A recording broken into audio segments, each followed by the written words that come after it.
मी अमोल जोशी, आपण पाहताय महाराष्ट्र लाईव्ह। मराठीच्या मुद्द्यावर पुन्हा एकदा मराठी माणसांची एकजूट महाराष्ट्रानं अनुभवली।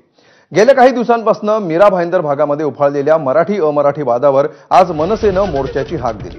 रात्री मनसे जिल्हाध्यक्ष अविनाश जाधवांना पोलिसांनी ताब्यात घेतलं, त्यामुळे काहीसा रोष निर्माण झाला। मनसेच्या मोर्चाला सकाळी पोलिसांनी परवानगी नाकारली।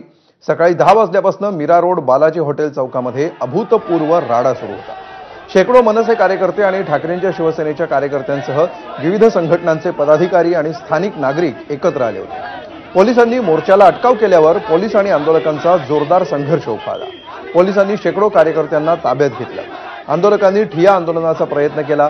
मनसे आणि सेनेच्या रणरागिणी देखील रस्त्यावर उतरल्या।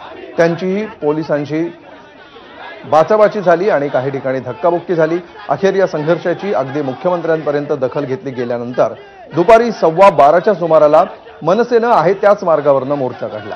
मोर्चाच्या मार्गावरून सहमती न झाल्यामुळे परवानगी नाकारल्याची सारवासारव मुख्यमंत्र्यांनी केली। मात्र अखेर सरकारला माघार घ्यावी लागली आणि मनसेचा भव्य मोर्चा निघाला।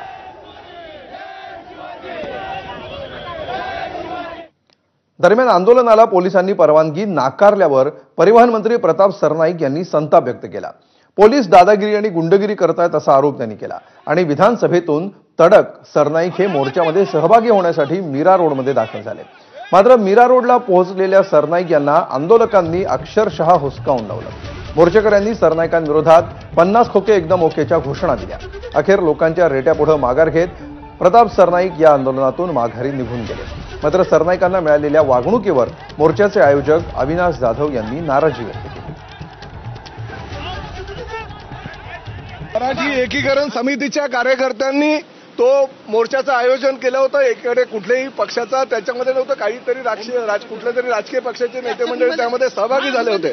परंतु ज्या पद्धतीनं पोलीस दादागिरी आणि गुंडगिरी करतायत, ती गुंडगिरी आणि दादागिरी प्रताप सरनाईक सहन करणार नाही। रूटचं काही जरी असेल तरी पोलिसांनी शांतताप्रिय मार्गाने जर मराठी एकीकरण समितीचे लोक आणि मीरा भाईंदर शहरातील मराठी लोक जर एकत्र येऊन काहीतरी निषेध करत असेल तर पोलिसांनी त्यांना परवानगी द्यायला पाहिजे। मला वाटतं की एक मराठी माणूस म्हणून जर ते आले होते तर मराठी माणूस मराठी माणसाला पाठिंबा देत असतील, पण दुसऱ्या कुठल्या हेतूने आले असतील तर मग त्याचा उद्देश आपण समजू। लोकांनी त्यांना घोषणा देऊन आणि हे करून त्यांना परत पाठवलं। मराठी माणसाच्या विरोधात आता आपण जाणं योग्य नाही। आपण सगळे मराठी एकत्र राहिलं पाहिजे असं माझं मत आहे।